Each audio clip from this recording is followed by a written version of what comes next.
खत्म हो चुकी है। फ़ोन में 10-15% बैटरी है। सब जहाँ पे आपका चूल्हा ही नहीं जल रहा वहाँ पे आप कैसे गर्म पानी करोगे। इस गाड़ी की लिमिट भी पता लगी कि क्या है। यस मतलब मैंने अचानक सडनली देखा 3-3 फुट 2-2 फुट ऐसा देखा मैंने अचानक सडनली। भाई मिले मेरे को एर्टिगा में, तो जंप स्टार्ट के लिए केबल्स तो मेरे पास थी तो कनेक्ट कर लिया है। हम ट्राइंग, एक बार बैटरी में पावर हो तो दिन का टाइम भी है तो maybe we can start. अभी टेम्परेचर उतना एक्सट्रीम नहीं है इस टाइम पे, स्नोफॉल खतरनाक होने वाला है तो स्टार्ट हो जाए बस किसी तरह से। सूरज देवता इज गॉन। तो भाई गोरखा को छोड़ के हम चल रहे हैं एर्टिगा में नीचे। पेट्रोल की गाड़ी ही ज़्यादा कामयाब है इधर, तो क्लियर कट है। ऐसा तो कभी नहीं हुआ था जैसा आपकी बार हुआ है। कैसे न कैसे हम निकल ही लेते थे वहाँ से, पर अब तो पूरे फंसे अब की बार तो।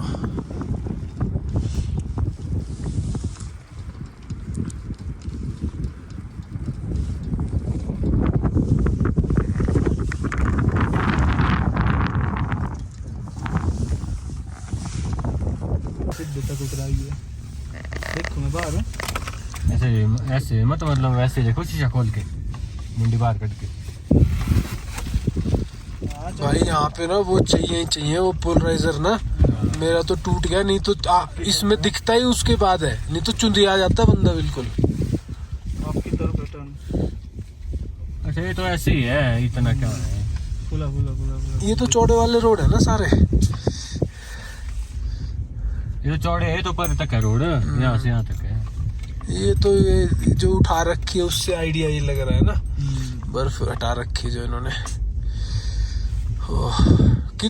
कारजॉक से ये ऊपर चढ़ने में कितनी देर लगी है ये वाले सेक्शन में आपको?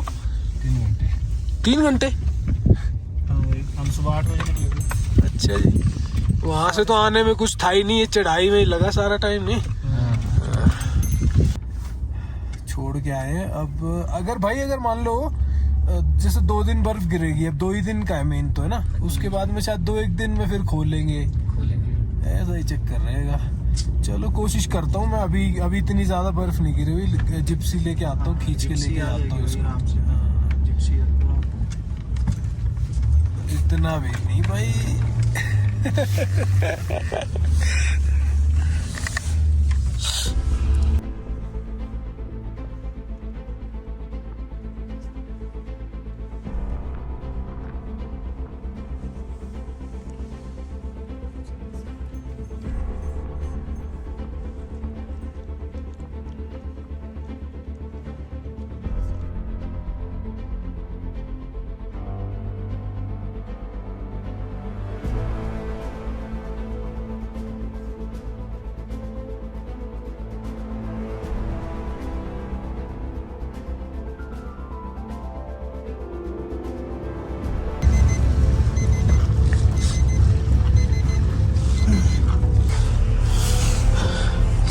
तो भाई मैं उस एर्टिगा में आया नीचे, शिंकुला वाला जो BRO का चेक पोस्ट है। गाड़ियाँ ऊपर जाएंगी, हम लोग ट्राई करेंगे गोरखा को रिकवर करने का, और या फिर टो करके लेके आएंगे नीचे, और कोई चारा है नहीं। भाई आपका नाम क्या है? स्तानसिन। अच्छा आप लोकल ही हो फिर, है ना? नाम ये सेम सा ही होता है।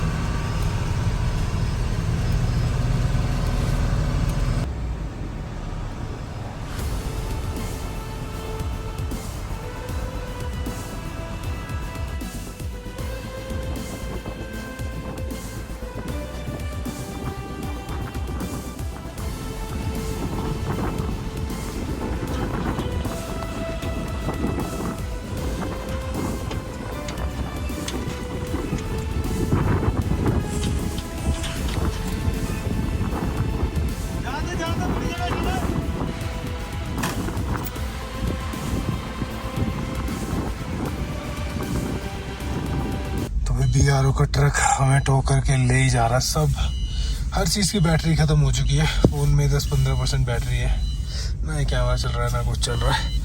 तो BRO वाले बोल रहे हैं कि हम भी हर 10 मिनट में ट्रक स्टार्ट करते हैं इधर।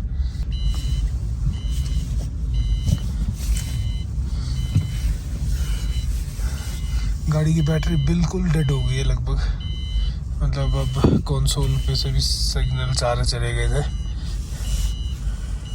इतना बुरा उम्मीद नहीं थी मुझे कि इतना बुरा हाल होगा इस गाड़ी का यहाँ पे।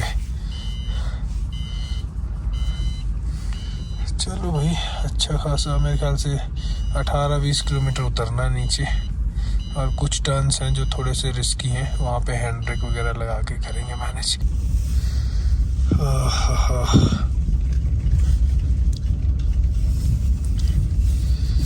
आज है 6 नवंबर और आज के प्रेडिक्शंस हैं क्रेजी वाले। इसी को कैच करने में आया था, बट बहुत ही बुरी तरह से पनौती हो गई अपनी। बहुत बुरा हुआ यार। मुझे उम्मीद भी एक्चुअली BRO की सी पोस्ट से थी इस टाइम पे कि मतलब लाइक हेल्प मिलेगी तो इन्हीं से मिलेगी, क्योंकि ये थी लगभग कुछ 20 किलोमीटर मेरे वाली जगह से। तो मेरा वो पॉइंट बिल्कुल सही रहा कि लाइक पेट्रोल गाड़ियाँ ही ज़्यादा बढ़िया हैं जो मैं करना चाहता हूँ गाड़ियों से। मैंने अननेसेसरली पंगा ले लिया। अब खड़े अभी भी वहाँ हैं, कम से कम यहाँ तो कभी नहीं खड़े थे जिस सिचुएशन में आज है। टो करा के तो कभी नहीं गए। ये टो स्टेप अपने लिए तो आज पहली बार ही यूज़ किया है।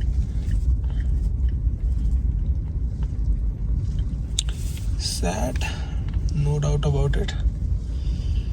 अब रोएंगे कई लोग पूरी तरह से दहाड़े मार मार के कि ऐसा कैसे हो सकता है मर्सिडीज के इंजन के साथ।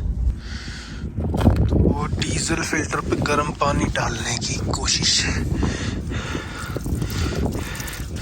थोड़ा ये ओपन अप हो जाएंगे ना तो दीज में हेल्प। इतना स्ट्रगल पर मैंने कभी नहीं देखा गाड़ी के साथ जितना आज देखा।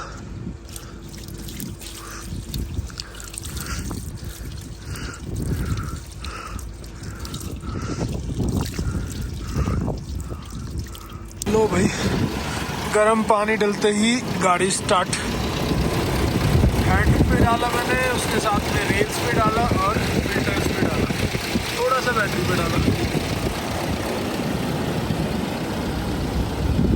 पर प्रॉब्लम ये है कि भाई साहब जहाँ पे आपका चूल्हा ही नहीं जल रहा वहाँ पे आप कैसे गर्म पानी करोगे, बस वही चैलेंज है। नीचे उतरे, गर्म पानी किया, डाला, and now it start.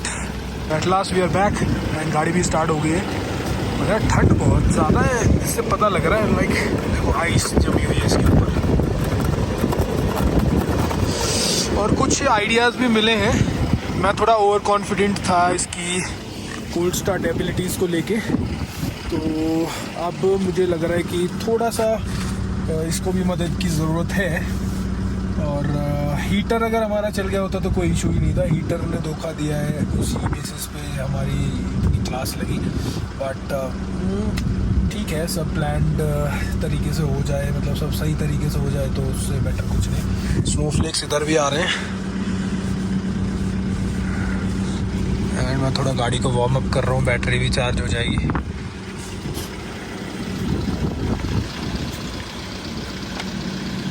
Strap यार, ये शैकल टाइट हो गया ट्रक से।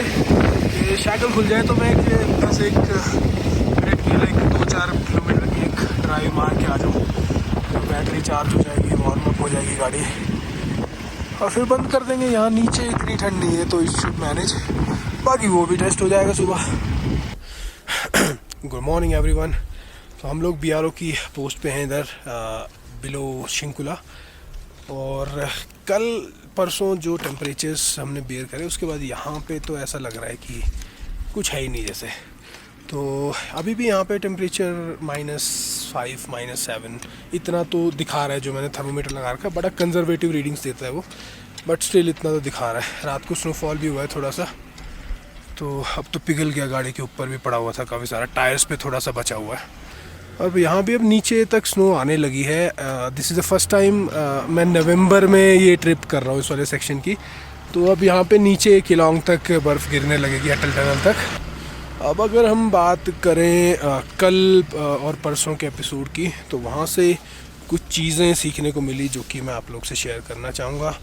फर्स्ट थिंग इज़ जो पासिस हैं, पासिस पे the game is completely different. It's not like जैसे हम किसी वैली में किसी जगह पे होते हैं और वहाँ के टेम्परेचर्स जो दिखाए जाते हैं, अगर वही टेम्परेचर अगर किसी पास का होगा, still that will be unbearable, क्योंकि जो हवाएं होती हैं पासिस पे वो बहुत स्ट्रांग होती हैं और सरवाइव करना बड़ा मुश्किल होता है। मतलब जैसे आपने मान लीजिए काजा में हैं आप, और काजा में आपने अपनी गाड़ी पार्क की। काजा इज़ अ वैली और वहाँ पे घरों की वजह से विंड की जो स्पीड होती है वो कट जाती है।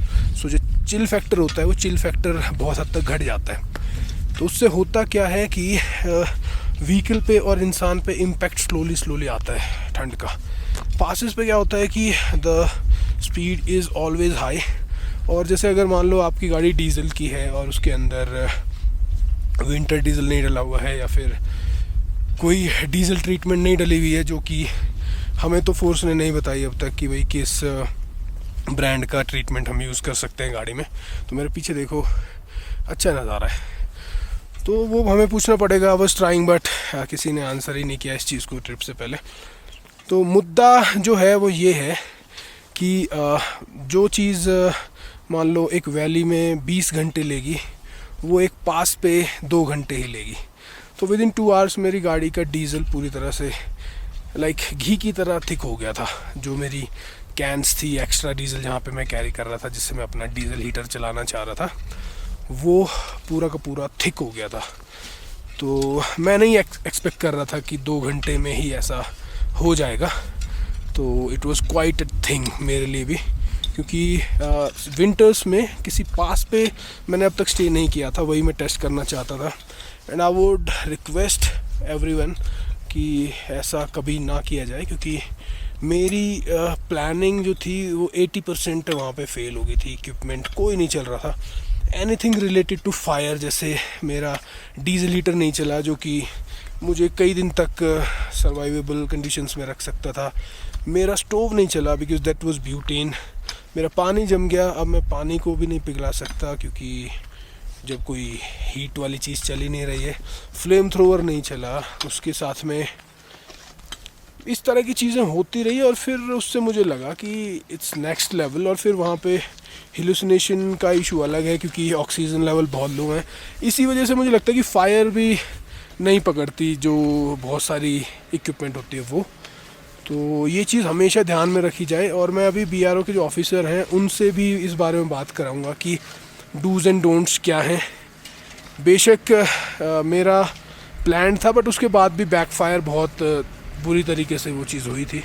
सो मैं यही कहूँगा कि always take advice from the experts. और BRO जब इन रोड्स को बना रहा है, they are facing this every day, तो BRO के एक ऑफिसर से हम बात करते हैं कि क्या क्या हमें ध्यान रखना चाहिए when you are at this places. वैसे तो एडवाइजेबल है कि रुको ही मत वहाँ पे, क्योंकि बहुत खतरे हैं वहाँ पे। ये लोग भी थोड़े से अमेज थे कि मैं कैसे वहाँ से ठीक ठाक नीचे आ गया, मुझे कोई दिक्कत क्यों नहीं थी। तो उसमें मेरी मदद की गुरखा के साइज़ ने, क्योंकि मैंने अब की बार इसके अंदर प्लान किया था rather then in a tent. तो यस, इसकी जो हाइट है, इसका जो केबिन स्पेस है वो बहुत काम आया। अदरवाइज़ नो पॉइंट, मैं नहीं आने वाला था नीचे अगर ये वाली प्लानिंग नहीं थी, और ना मैं रुकने वाला था ऊपर अगर मैं टेंट में होता, क्योंकि सर्वाइवल कंडीशंस थी नहीं वो। तो इस गाड़ी की जो इनर स्पेस है उसकी वजह से मैं ये चीज़ें प्लान कर पाया। इस गाड़ी की लिमिट भी पता लगी कि क्या है। तो डीजल फ्रीज होगा तो कोई भी गाड़ी नहीं चलेगी उस टाइम पे। बट व्हाट आई फेल्ट, इसकी थोड़ी सी बेटर तो है थार से। अब बहुत सारी चीज़ें ऐसी हैं जो हमें सोशल मीडिया पे दिखाई जाती हैं जो क्यूरेटेड होती हैं। उसमें क्या है कि फेल्ड अटैम्प्ट्स नहीं दिखाए जाते, जो सक्सेसफुल अटैम्प्ट्स हैं वही दिखाए जाते हैं। तो थोड़ा सा इस गाड़ी के लिए भी वो चीज़ें ओवर हाइप की गई हैं कोल्ड स्टार्ट वाली। तो इनर इन्फॉर्मेशन मेरे भी सोर्सेज हैं, तो मुझे भी पता लगता है कि कौन क्या कर रहा है। तो डीजल गाड़ियों की जो सबसे बड़ी लिमिटेशन है वो डीजल का फ्रीजिंग पॉइंट है। अगर मान लो विंटर डीजल है तो may be it will be better, but diesel गाड़ियों की एक लिमिट होती ही है। तो इसमें भी मतलब आई वाज अमेज, मेरे लिए भी फर्स्ट टाइम था और मैं फिर इसको ले भी सबसे एक्सट्रीम ट्रिप पे लेके आ गया यहाँ पे इसको, और इस वजह से हमें ये चीज़ें देखनी पड़ी। चलो अब BRO के ऑफिसर से बात करते हैं, let's have some good information. My name is Deepak Sharma. ये हमारी यूनिट है 1 to 6 RCC योजक के अंडर, प्रोजेक्ट योजक। एक तो सबसे बड़ा प्रिकॉशंस होना चाहिए क्लोथिंग का, ऑक्सीजन सिलेंडर का। जैसे सिंकुला टॉप पे आते हैं घूमने के लिए, टूरिस्ट आते हैं, तो ऑक्सीजन होना चाहिए उनके पास फर्स्ट प्रायोरिटी। ब्लोअर होना चाहिए गाड़ी में, और प्रॉपर एंटी फ्रीजिंग कूलेंट होना चाहिए गाड़ी में, जाकि गाड़ी का HSD कोल्ड ना हो, बिल्कुल जमे ना पाइप। और अपने साथ प्रिकॉशन की सारी चीज़ें, क्लोथिंग्स और एक्स्ट्रा जो भी खाना रखना चाहिए 7 डेज का एक्स्ट्रा, की अगर फंस जाएँ तो 2-3 दिन लग जाएँ तो निकालने में, तो उनका खाना अपने पास रिजर्व रखना चाहिए गाड़ी। विंटर्स में पास ऐसा है कि सिंकुला टॉप जैसे नॉर्मल वेदर में तो अच्छा रहता है, टूरिस्ट के लिए बहुत अच्छा है, लेकिन जैसे विंटर में नवंबर दिसंबर में ये बहुत डेंजर हो जाता है, क्योंकि यहाँ पर हवा बहुत ज़्यादा चलती है। स्नोफॉल ऑटोमेटिक कभी भी हो सकता है, आपको पता नहीं चलेगा। अभी वेदर क्लियर है, थोड़ी देर बाद, कुछ देर बाद ही आपको लगेगा कि बहुत ज़्यादा स्नोफॉल हो गई है। यस, मतलब मैंने अचानक सडनली देखा 3-3 फुट 2-2 फुट ऐसा देखा है मैंने अचानक सडनली, क्योंकि आप नेचुरल के प्रकृति के साथ कभी भी छेड़खानी नहीं कर सकते। जो पास है पता नहीं चलता कंडीशन कैसा वेदर हो जाए, क्या ना हो जाए। ये एकदम पूरा प्रिकॉशंस के साथ चलना चाहिए। पास को पास ही समझना चाहिए कि ये निजी प्लेन एरिया है, हिली एरिया है। सिंकुला पास है 16,050 फीट पे एल्टीट्यूड पे, तो उसका उसी हिसाब से नहीं है ऑक्सीजन का। ऑक्सीजन जितना हाई एल्टीट्यूड के हिसाब तो ऑक्सीजन तो थोड़ा कम होगा ही, वैसे ऐसा कुछ नहीं है कि बिल्कुल जीरो है। तो भाई ये हुई हमारी बात शर्मा जी से। अब इन्होंने बड़ा क्लियरली बता दिया है कि बहुत ध्यान रखना चाहिए, और जैसे चीज़ें जो नीडेड हैं इमरजेंसी के लिए हमेशा होनी चाहिए, मेडिसिन्स, कुछ दिन का खाना, क्योंकि ये जो रोड्स हैं जैसे शिंकुला वाला रूट है, this will be open through out the year. But क्या रहता है, कई बार स्नोफॉल, कई दिन बहुत ख़राब मौसम रहता है और फिर रोड नहीं खुल पाता उस टाइम पे, तो उस टाइम की इमरजेंसी के लिए आपके पास वर्स्ट केस सिनेरियो सोच के चलना चाहिए। तो इस बारी मैं वर्स्ट केस सिनेरियो क्या सोच के चला था कि गाड़ी के अंदर अच्छी बेडिंग हो, अगर कुछ फेल भी हो जाए तो मैं मतलब अपने आप को बचा सकूँ, और वही काम आया एंड में। एनालॉग चीज़ें काम आई, डिजिटल चीज़ें सारी फेल हो गई। एनालॉग मतलब एक मेटल की दीवार, गाड़ी की बॉडी, और उसके साथ में एक अच्छा स्लीपिंग बैग, और उसके साथ में एक अच्छा कंबल, और नीचे कॉटन के गद्दे। उन चीज़ों ने ही मुझे बड़ी आसानी से रात कटवा दी। और दूसरी चीज़, कभी भी गाड़ी के शीशे पूरे बंद करके ना सो। अगर इमरजेंसी हो भी जाए, हल्की सी विंडोज़ क्रैक कर लो, थोड़ा टेम्परेचर अंदर ज़्यादा रहेगा, मतलब लो रहेगा, बट ऑक्सीजन लेवल्स ऑलरेडी कम है। तो कई बार क्या होता है, बॉडी दिमाग के साथ में खिलवाड़, मतलब दिमाग खिलवाड़ करने लगता है आपके साथ में, फिर आपको समझ नहीं आएगा क्या हो रहा है। तो फटाफट से पानी पीने की कोशिश करो उस टाइम पे, एक घूंट। तो मेरी तरफ से यही है। This was my experience at Shinkula top in winter storm. अब हम यहाँ से आगे बढ़ेंगे, और I will enter Zanskar first time in November. Last time I was here in October. तो देखते हैं कैसा रहता है आगे का एक्सपीरियंस। सो इस वीडियो में इतना ही। Keep watching DCV, bye bye.